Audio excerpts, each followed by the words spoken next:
Hey guys, welcome back to my YouTube channel. My name is Juliet if you're new here, and I'm a Pearson test of English tutor.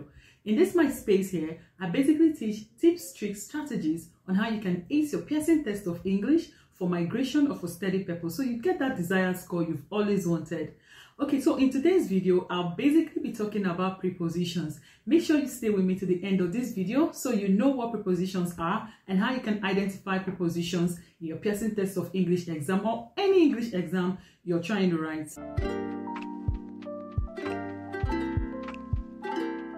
Previously on this channel, I've been talking about grammar rules, especially parts of speech. I've talked about nouns, I've talked about verbs, adjectives, and adverb. And today's video, I'll basically focus on prepositions. Now, I guess somebody will be like, well, why are you taking your time to do these videos? This is because for the PTE reading, which is a third task in your Pearson test of English exam, and you need a knowledge of parts of speech, especially grammar rules. You need a knowledge of collocations, and you have to have a wide range of vocabulary for you to pass this task.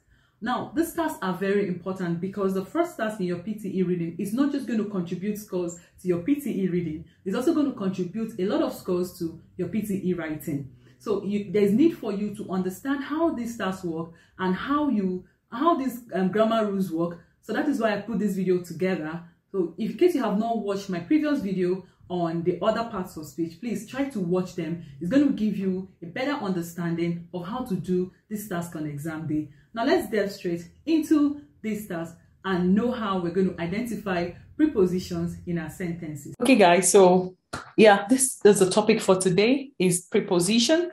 And yeah, you can follow me on Instagram at English_prep_class and on Facebook at English Prep Class. Now, what is preposition? Prepositions show relationship between other words in a sentence. The examples of prepositions are in, on, at, to, before, of. We even have across, we have even up and all that. So there are many other prepositions. This is not an exhaustive list of prepositions. Now, there's something about these prepositions. We have prepositions that indicate location, and then most of the prepositions used for that kind of example will be to, in, into, on. Let's say example, the president arrived in China. We also have prepositions that indicate time, and it will be described basically with in, at, on. She arrived at 9 o'clock. The boy left his phone on the bed. Or Juliet was at the cafe when I met her. Yeah. So other one is it indicates location, that is place.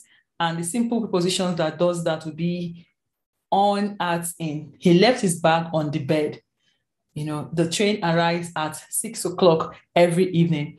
So these are simple examples of prepositions, and there are more, but we're just going to be using this few today. I just wanted to give you a little insight on what prepositions are and their examples. Now, most times in a sentence, prepositions are used before a noun or a pronoun. Now, you don't see verbs coming after prepositions. You hardly see that happen.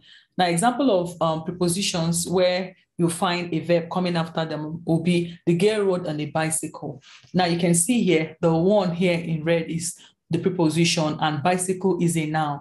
You see that the girl rode on a bicycle. There are many more examples you can give, but I'm just trying to build up on grammar rule here, okay? Just follow me. Now, for a verb to come after a preposition, ing word will be added to the verb. This makes it become a gerund, which I didn't write here, making it a noun, a gerund or a noun. So it means that once you see a verb that has ing, it's no longer a verb, it's a noun, because the rule says that in grammar rule, it says that a preposition must always come after a noun, or sorry, before a noun or a pronoun, okay, not after a verb. If there must be a verb that comes after a pronoun, they will have to take away the base form of that verb or whatever form of that verb is in and we'll add the ing. Okay, now example, thanks for giving me a ride. For here is the pronoun, and you can see here the one in red, ing, which has made it a noun or a gerund. So it has transformed the word give to given. Okay, so this is where you see preposition or a verb coming before a preposition. So this is for, which is a pronoun, sorry, a preposition, and then we'll see given, which is ing here, okay? the present tense here. So we've converted it from a verb to a gerund or a noun. That is why this sentence can happen. Okay, let us look at other things. However, there are prepositions that are called dependent prepositions, and those prepositions show, they just simply tell you that verbs follow prepositions, or they show you prepositions that follow verbs. I hope that makes sense. Okay, so example, she apologized for yelling at me. She apologized for. Now, sometimes people look at this word as collocation. I want you to stay with me here on this channel because I'm going to be doing the collocation video very soon, because this reminds me of collocation. And for you to pass this Pearson test of English reading, you need to also have a good knowledge of collocation. She apologized for yelling at me.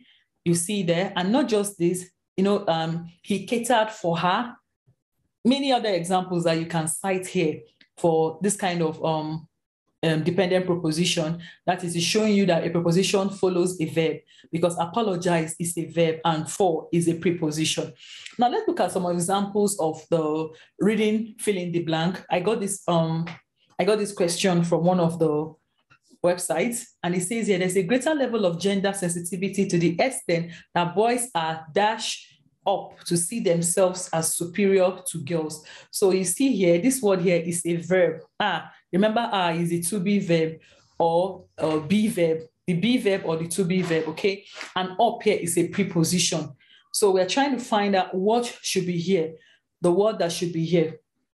Okay, so we said there is a greater level of gender sensitivity to the extent that boys are up to see themselves as superior to girls. What do you think the answer here should be? Will it be turned? Will it be brought? Will it be equality? Or will it be what? Opposite? What do you think should be here? This is a dependent preposition. Yeah, when we have the verb here and the preposition is following it. Okay, so what do you think we should be here? Turn, brought, equality. So the answer here will be brought. So B with the right option here, okay? So that shows you that these questions actually come out in the exam. You need to understand how they work.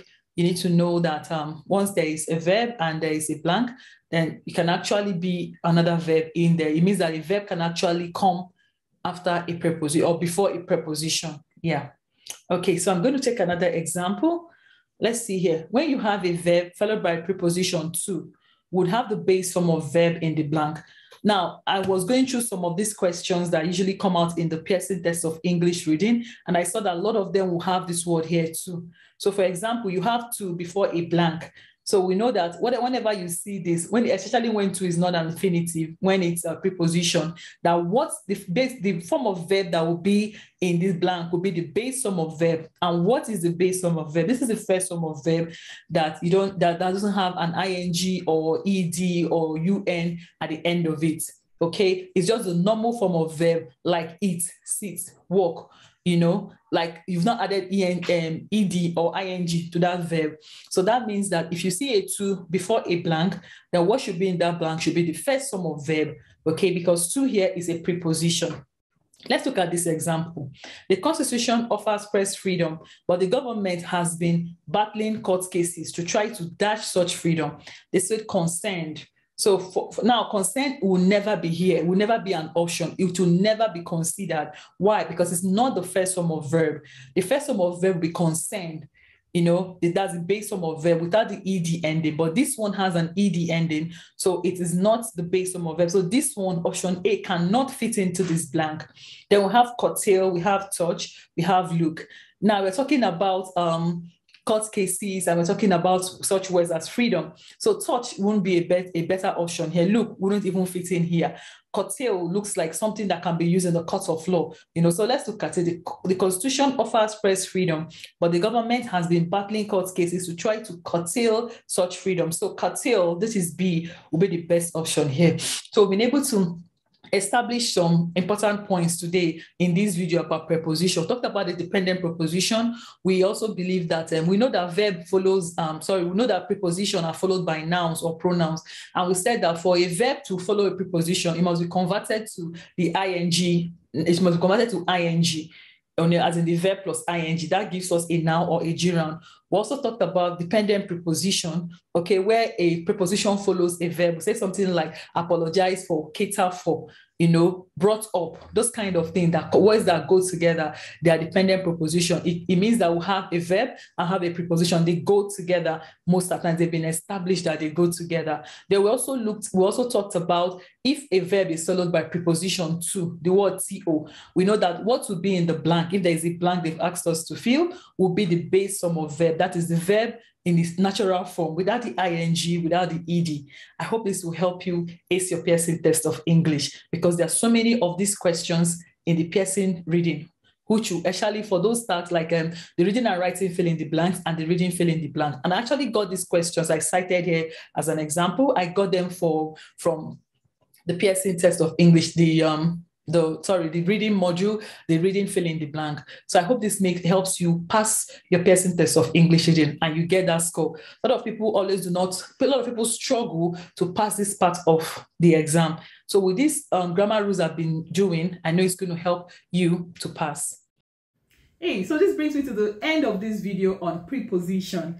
I hope you're able to learn how to identify prepositions in your sentence, because in the Pearson test of English exam, you're going to see a lot of prepositions. So if you have not followed me yet on Instagram, please follow me at English_prep class and follow me on Facebook at English Prep Class.